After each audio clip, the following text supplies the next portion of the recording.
Ito ang mainit na balita at trending ngayon sa mundo ng social media. Ambisyosong maka-Duterte, pahiya at 3 itlog sa kamera, naduwag at Robin Padilla pinagmukhang tanga matapos magpasalamat ang pamilya Duterte sa INC para pagtakpan ng kabulastugan ng mga Duterte tulad na lamang ng isang ambisyosong maka-Duterte. Gumawa ng pagkalaki-laking komite.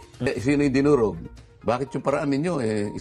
Doon pa lang sa paraan para lang matawag, masabi ng Vice President, mali na illegal na Halimbawa, natuloy ang impeachment. Kakalkalin ko yun ngayon, pinag-usapan natin, paano yung pamamaraan ng Quadcom. Ipagtatanggol ko yung kliyente ko kahit sa tayo makarating. Doon pa lang sa pagtatanong mo, objectin na kita pag mayroong basis yung aking objection. Kaya naman, buwelta ng isang Marcos supporter, sinoplak itong ambisyosong maka-Duterte.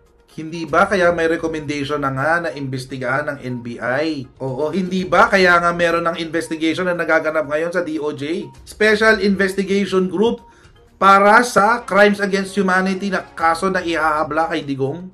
Resulta yun ng Quadcom My goodness naman, Kong Marcoleta.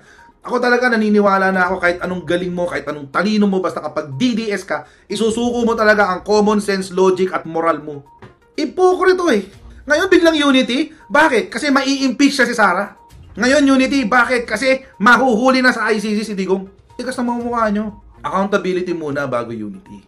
Ang nangyayari ganito, yung pamilya ni Digong gustong makabalik sa kapangyarihan. Bakit? Ang dami nilang atraso confidential funds, corruption issue ng Parmali, war on drugs. Ang dami nilang atraso. Kaya gusto nilang protektahan ang kanilang sarili. They want to insulate themselves from the issues that they created. The only way they can do that is if they come back and take the reins of power in the Philippines again. Ayoko na, naiirita na ako kay Marcoleta. At dahil nga sa ginawang rally ng INC, abay biglang kumambyo at naduwag di umano ang ilang kongresista na biglang tahimik sa usapin ng impeachment. Kaya naman heto at binira ni attorney. Unang-una nakakadismaya itong mga kongresista natin. Sabi ni Benny Abante, napanood ko yung interview kanina, mukhang hindi nauusad ang impeachment. Galing kay Benny Abante ng Quadcom, sasabihin niya, mukhang hindi nauusad ang impeachment. Ano ba yan? Nakakadismaya, Alam nyo, itong sila Benny Abante, sila Dan Fernandez, sila Joel Choa, may survey lang na lumabas na ang layo daw ng agwat ng laban. Naniwala sila na matatalo na sila dahil lalo na pag hindi sila inendorso ng iglesia. Parang takot Pag di nila tinuloy ang impeachment, sa totoo lang, lalong lalakas ang loob ng mga DDS na yan. Ang kampo ni Duterte, mamamayagpag yan. Lalong magiging arrogante yan. Hindi ba nila naiisip yan? Kapag hindi nila inimpeach si Sara, lalong lalong mamamayagpag yang mga yan. Nadidismaya tayo kasi nung una, palaban ang mga kongresista. Ano na ngayon ang nangyayari? Nasaan na yung pagiging palaban nila? Naungkat nila ang mga garapalang panglulustay ng pundo ng bayan sa mga opisinang hawak ni Sara. Ngayon, anong nangyari? Nakakalungkot itong mga kongresistang ito. Alam nyo, kinakasuhan nyo si Sara ng betrayal of public trust. Kayo rin, kakasuhan din kayo ng betrayal of public trust. Sa totoo lang, wala namang katiwa-tiwala sa inyo ang mamayang Pilipino. Mga magnanakaw din kayo. Itong mga kongresistang ito, mga crocodile. Sinabihan lang kayo na baka hindi na kayo i-endorso ng Iglesia ni Cristo. Natakot na kayo. Nagrally lang yung Iglesia, natakot na kayo. Wala. Mga duwag kayo, sabi ni Apostle Roy. Pero wag pa rin tayong mawala ng pag-asa. Ipakita natin ang pwersa natin, ipaabot natin ang tinig natin. Sa totoo lang, malinaw naman 41% ng mamamayang Pilipino, 41%, pabor na i-impeach si Sara. Bakit nagpapapressure sila sa iglesia? Bakit natatakot sila sa iglesia? Sa laban na ito, unahin muna nating durugin ng mga Duterte. Duterte ang focus ng laban natin sa ngayon. Basta ang bunyog kasi, ang stand ng bunyog, sino man na lumalaban para ma-impeach si Sara, kaisa tayo. At dahil nga sa sunod-sunod na pagyayabang ng mga alipores ni Duterte na naduwag na ang Pangulo at Kamara dahil sa ginawang INC rally kaya wala ng impeachment, abay heto, nagkaroon ng salo-salo ang Pangulo at mga senador kung saan tinitignan ng Pangulo ang loyalty ng bawat senador kung papanig ba sila sa impeachment ni Inday. At lalo namang umiyak ang mga maka-Duterte nang makita na dumalo si Robin Padilla at wala naman doon si Bato at Bongo. Kaya naman abot impyerno ang batikos kay Bigote na pinagmukhang tanga at sinabihang pang traidor ng mga alipores ni Duterte. Pero dahil nga sa pagiging double standard ni Bigote, lalo na ang kanyang panig sa impeachment, kahit pa una nang sinabi ni Senator Cheese na wag magkomento ang mga senador patungkol sa impeachment, abay hindi mapigilan ang maaksyong bunganga ni Robin. Kaya naman, heto, binusalan ng isang makamarcos. Mag-oath yan sila, under oath. Tapos, manunumpa sila na magiging patas yung didinigin na impeachment. Paano yan? Meron ka ng judgment, meron ka ng biases. Hindi tama yun. Pero kahit pa sabihin na natin na number games yan, hindi pa rin tama yung kilos mo, yung kinikilos mo, na ngayon pa lang, meron ka ng judgment. Magiging court of impeachment kayo dyan. Kayo yung korte. Mga minamahal, this is not the first time. Naalala ninyo yung ginawa niya kay Kibuloy? So, ang daming ginawa ni Robin Padilla. Ewan ko ba ba't nananalo yung mga ganitong klaseng kupal ng mga ng mga tao. Sige, dagdagan nyo pa ng another Robin Padilla. Iboto nyo si Ipe ng tanging niya lang, polisiya niya lang, peace and order. Tapos hindi niya pa alam kung paano i-implement. Nako naman, Robin Padilla. Naku, ang utak talaga.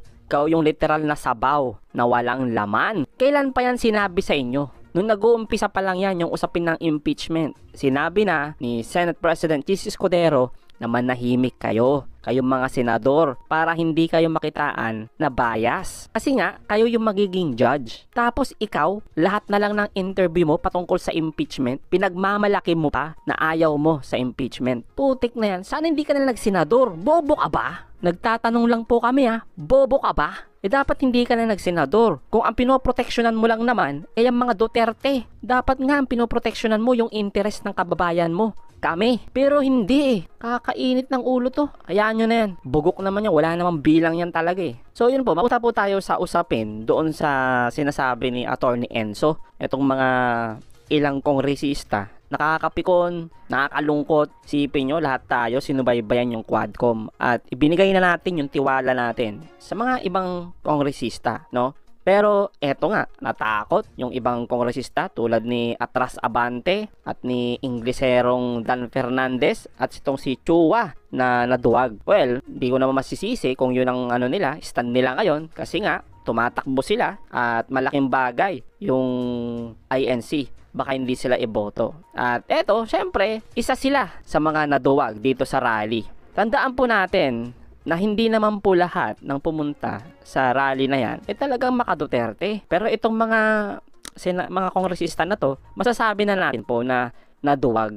At ito, yung mga kongresista na walang paninindigan kung sa kanila mismo nanggagaling na malabo na ang impeachment. Sa bunganga pa nila manggagaling. Well, ako po talaga mga kababayan, naniniwala ako na after election, magkakaroon na talaga ng progreso patungkol dito sa impeachment. Pansinin nyo pong mabuti Ngayon, nagkaroon po ng rally patungkol dito sa INC. Nang sinasabi ay rally para sa kapayapaan. Sinuportahan po yan ng Pangulo natin sa paniniwala na ito ay para sa kapayapaan. Pero, nakita ng Pangulo, tinatarantado tayo. Eto, pinangunahan ni Marcoleta, di ba? Kung ano-anong pinagsasabi, binatikos ang Kamara at ang gobyerno ng Pangulo. Imbes na naging peace rally, naging kampanya pa ni Marcoleta itong rally ng INC. Kaya naman mga kababayan, nung kumalat na sinasabing umatras si Pangulong Marcos dahil nga yung bagong pronouncement niya ngayon ay nananatili na waste of time yung impeachment. Pero hindi po, yun po yung press release dyan para po yan sa mga bobong DDS, no? Pinagbibigyan lang po kayo pero anong tingnan nyo, anong nangyari? Nagpatawag ng dinner itong pamilya Marcos sa mga senador. Sa tingin nyo po ba simpleng dinner lang yon? Syempre po, usapang politika yan, usapang impeachment yan. Kahit nandun pa si Robin Padilla, wala namang pong bilang yan wala pong yan, binibilang pa rin nila ng maka-Duterte yan kahit hindi nila makuha yan. Ang importante po, mas madami po na senador yung makuha ng mga Marcos na papanig sa impeachment. Again mga kababayan, wag po tayong padadala sa mga binabanggit o mga propaganda ng mga DDS, no? Itong mga alipores ng mga Duterte na naduwag na daw yung Pangulo. Ayan po Ayan po yung magiging naratibo po nila. Pansinin nyo po ito. Ngayong nagdeklara itong si Inday Sara, okay? Sasabihin niya na talagang gustong pabagsakin ang mga Duterte dahil natatakot sila sa lakas ng mga Duterte, lalo na itong si Inday Sara. Kasi nga tatakbo sa pagkapangulo. Gusto ng mga Marcos na baliin itong mga Duterte. para pumasok itong si Martin Romualdez bilang Pangulo. Yan ang magiging naratibo ngayon nila. Kaya po maaga na nagdeklara itong si VP Sara. Yan po yung magiging narrative ng mga yan. Kaya nga po sa mga nagsasabi na naduwag ang Pangulo, hindi po kalkulado lahat yan. Magtiwala po kayo sa Pangulo natin. Sino ba naman isang Pangulo? Tapos sasabihan ka ng papatayin yung pamilya mo, yung asawa mo, yung pinsan mo, yung tatay mo na nasa libingan, huhukayin, itatapon sa West Philippine Sea. Ikaw ba ganun-ganun lang yon? Yung ugali ni Pangulong Marcos, wag nating itulad sa mga Duterte na pag sila yung nakarinig ng ganun, abay gera na kung yung mga yan. Pero ito, mahinahon, kalmado po yung galaw. Pero may resulta na mangyayari. At syempre po, yung pinakamatinding rason bakit kailangang ma-impeach ni Inday Sara, hindi lamang dahil binastos niya ang Pangulo, hindi lamang binabalakura niya ang gobyerno, kundi yung harap-harapan at garapalang pagnanakaw, paglulustay sa pera ng taong bayan na hindi niya man lang kayang maipaliwanag. Ayon na mismo sa Quadcom.